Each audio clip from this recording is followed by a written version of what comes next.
baby er fra fødslen helt afhængig af dig og din omsorg.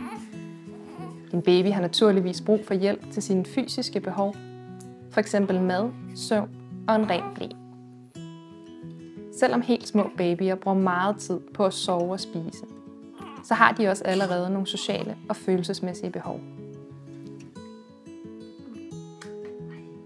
Din baby har f.eks. brug for at have øjenkontakt med dig og for at blive snakket med.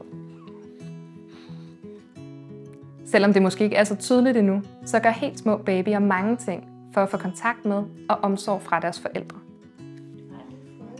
Forskningen viser f.eks., at selv helt små babyer siger flere lyde, når der er en anden person i nærheden, end når de ligger alene. Allerede fra fødslen bruger din baby altså sine lyde til at få kontakt med dig.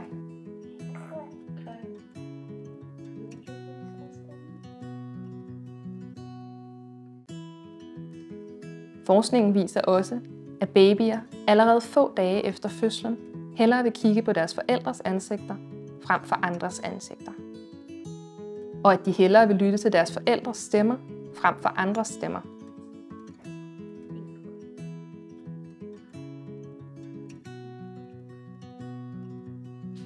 Din baby er også fra fødslen i gang med at udvikle forventninger til, hvordan det er at være sammen med andre.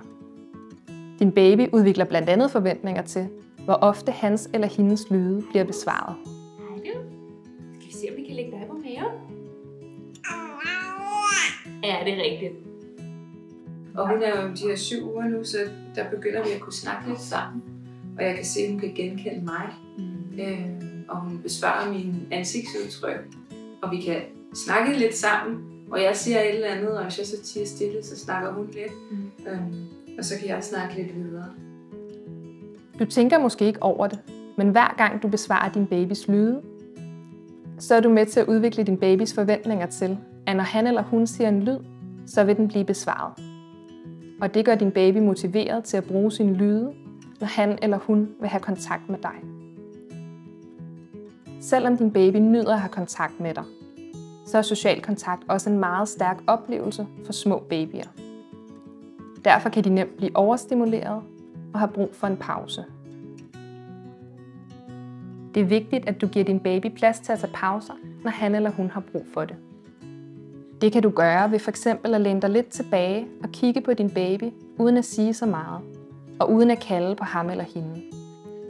Måske bliver din baby klar til at snakke mere efter en kort pause, eller måske har din baby brug for noget andet, som f.eks. mad eller søvn.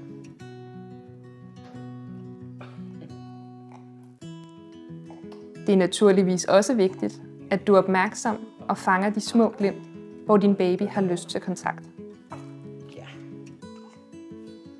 Når du følger din babys signaler, viser du din baby, at han eller hun selv kan sige til og fra. Det gør din baby tryg, og du styrker båndet mellem jer.